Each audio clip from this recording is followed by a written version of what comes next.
I now give the floor to Mr. Buttigieg to address the committee. You have the floor, please. Good morning, Madam Chair and members of the committee. I thank you for the opportunity to address you all. I appear before you today as the chairperson of the Self-Determination for Gibraltar Group. As the name suggests, we're a group that stands for the right of the people of Gibraltar to choose their own future. One would have thought that in this day and age, such a right would be accepted by all and in fact encouraged. Gibraltar is a small British overseas territory that sits in the south of Spain, but is fiercely proud of its British heritage, its culture and unique identity. An identity that is born as a result of the eclectic mix of races and religions that live in harmony in Gibraltar. An identity that is also forged from the sacrifices of our forefathers, the evacuation generation who had to leave their country during the war, the close frontier generation who endured enormous hardships because of the whim of a Spanish dictator that closed the land frontier between Gibraltar and Spain, the referendum generation who fought so hard for the right of Gibraltarians to remain British, and more lately, the Brexit generation. Brexit put Gibraltar in a very difficult situation through no choice of its own. In fact, 96% of Gibraltarians chose to remain within the European Union, but when the United Kingdom chose to leave, we had no option but to do so as well. Faced with the prospect of leaving the EU, His Majesty's Government of Gibraltar has had to work extremely hard since Brexit to try and secure a deal that ensures the continued prosperity of our land whilst preserving our sovereignty. Unfortunately, the negotiations Gibraltar has now been immersed in for several years have encountered a Spanish delegation that, whilst making all the right noises publicly, insists on certain measures that will be unacceptable to much of the people of Gibraltar. One such measure they seem to advocate is to place Spanish uniformed and armed guards within Gibraltar.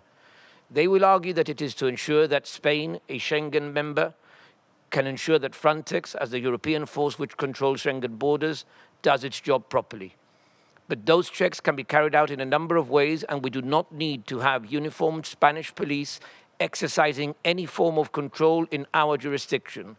So the reality is that this is simply a ploy by Spain to get the foot in the door, to once again try and take advantage of an unfortunate situation in Gibraltar to surreptitiously advance their anachronistic and archaic sovereignty claim.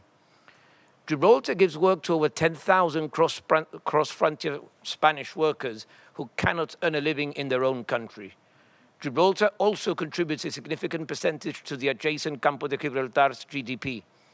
If we cannot find a solution acceptable to all sides, a hard Brexit will be harmful to Gibraltar, but will also cause severe hardships to those humble people in Spain. Yet, the government seems to care more about their advancing an outdated political claim than protecting the interests of their own people. Now, the Brexit negotiations are not really a matter for this committee or the United Nations. You should nevertheless take note of what Spain does rather than what it says, because through their actions, they reveal their obsession with denying Gibraltarians their right to self-determination. They want Gibraltar to be Spanish, whether its people like it or not. As the guardians of the right to self-determination, you must all ask yourselves why Spain is allowed to continue with its claim before this committee.